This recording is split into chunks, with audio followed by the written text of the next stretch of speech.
आज हम जयशंकर प्रसाद की कविता आत्मकथ्य का दूसरा पैराग्राफ करेंगे। किंतु कहीं ऐसा ना हो कि तुम ही खाली करने वाले, खाली मतलब उसको जो उसके जीवन में खुशियाँ आई हैं उनको समाप्त करने वाले।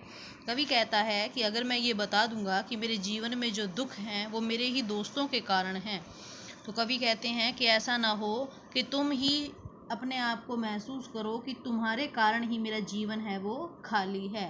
अपने को समझो, अपने को समझो मतलब अपने आप को दोषी समझोगे तुम अगर मैं ये बात कह दूंगा। मेरा रस ले, मेरा रस का मतलब क्या है?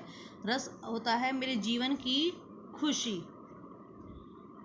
अपनी भरने वाले, कवि कहते हैं कि तुम ये सोचोगे कि मेरे जीवन में जो दुख हैं उन दुखों के कारण तुम हो। मेरे जीवन में जो खुशियाँ आई थी उन खुशियों को तुमने अपने जीवन में अपनी भरने वाले, अपने जीवन में तुमने खुशियों को भर लिया है और मेरे जीवन में तुमने दुख दे दिए हैं।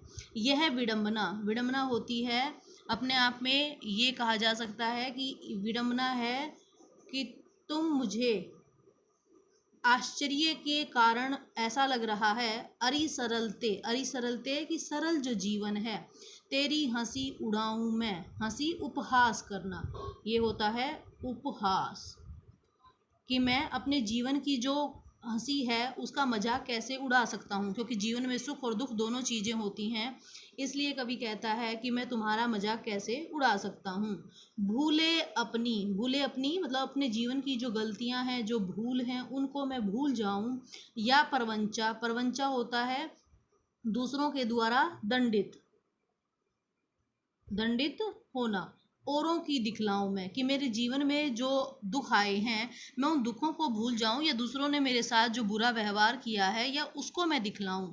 उज्जवल गाथा, उज्जवल गाथा कैसे गाऊं मधुर चांदनी रातों की। कवि कहते हैं कि उज्जवल गाथा क्या है कि मेरे जीवन में भी सुख आए थे, और वो सुख क्या थे कि जब मैं मधुर चांदनी रात के समय, चांदनी रातों में, अरे खिलखिलाकर हंसते हुए, खिलखिलाकर खुलकर हंसना, खुलकर हंसना, कि मैं और अपनी पत्नी के साथ जब चांदनी रातों में खूब खिलखिलाकर हंसता था, वो उज्जवल गाथा थी मेरी, और उसको मैं कैसे भूल सकता हूँ।